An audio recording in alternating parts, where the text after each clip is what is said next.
Magandang araw sa inyong lahat. Ngayon po ay Monday. It's our Strong Family Prayer and Exhortation at muli po tayo ay nagpapasalamat sa kabutihan ng Diyos sa ating buhay at tayo ay binigyan ng lakas ng katawan upang makapanalangin, makapaglingkod sa Kanya sa pamamagitan ng paglilingkod sa ating kapwa. Yun yung manifestation na tayo mga anak ng Diyos. Dahil ang mga aral, mga salita na ating narinig kahapon sa ating mga bahay-sambahan ay ating namang gagamitin sa buong linggo na ito na maging daluyan tayo ng pagpapalang spiritual o pagpapalang pisikal na ating ipagkakaloob. Tayo po manalangin, shall we pray? O aming Ama, maraming salamat sa bagong araw na ipinagkaloob niyo sa amin na kami ay muling gagamitin ninyo na maging daluyan ng pagpapalang spiritual. Makapagbahagi kami ng biyaya ng kaligtasan mula sa Panginoong Kristo sa bawat pamilyang Pilipino. Salamat sa pangalan ni Jesus. Amen. Well, good morning and welcome to our National Family Week celebration. Okay, in accordance to PD 60 of 1992 by former Fidel B. Ramos na itong buwan na ito ay pagsiselebrate ng ating National Family Week celebration.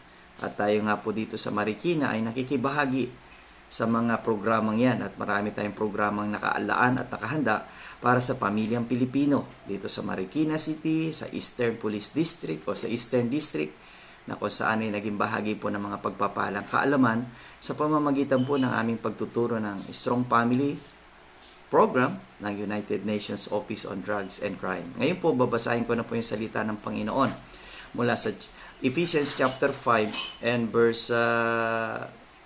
But fornication and all uncleanness or covetousness, let not be once named among you as becometh saints, neither fornication, nor foolish talking, nor jesting, nor which are not convenient, but rather giving of thanks. Well, ito yung isang magandang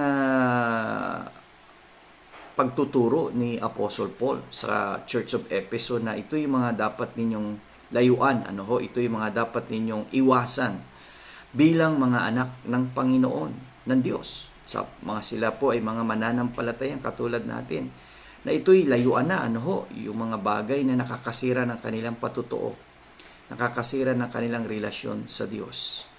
Kaya napakaganda na ang ating ibigay palagi sa Diyos ay pasasalamat. Sabi nga but rather giving of thanks always. Yung pasasalamat hindi lang po yan sinasabi, kundi yan ay isinasa buhay. Pasasalamat na pagtalikod sa kasalanan, pagsasalamat na paglilingkod sa Kanya, pagpapasalamat ng pagbibigay ng panahon sa pakikinig ng salita ng Diyos at paglilingkod sa Kanyang gawain. Yun yung tunay na pasasalamat. Mayroong buhay, may aksyon. Marami hong tao na sinasabi lang ay salamat, pero that is only a word, but we need action. Because faith is alive pag sinumahan natin na ng pagkilos ng ating pananampalataya. Sabi nga ni James, faith without works is dead. Kaya kung tayo nananampalataya, may pananampalataya na sa Panginoon Kristo, sa buhay na natin ang mga aral niya. Huwag na natin pampatagalin, baka mahuli ang panahon. Okay? And let us help the Filipino families, especially ngayong buwan ng September, because this is a National Family Week celebration, Family Month celebration. At we have 18 articles in our Constitution that we need to help the Filipino families. See you again tomorrow sa ating pagpapatuloy na Strong Family Prayer and Exhortation. Salamat po.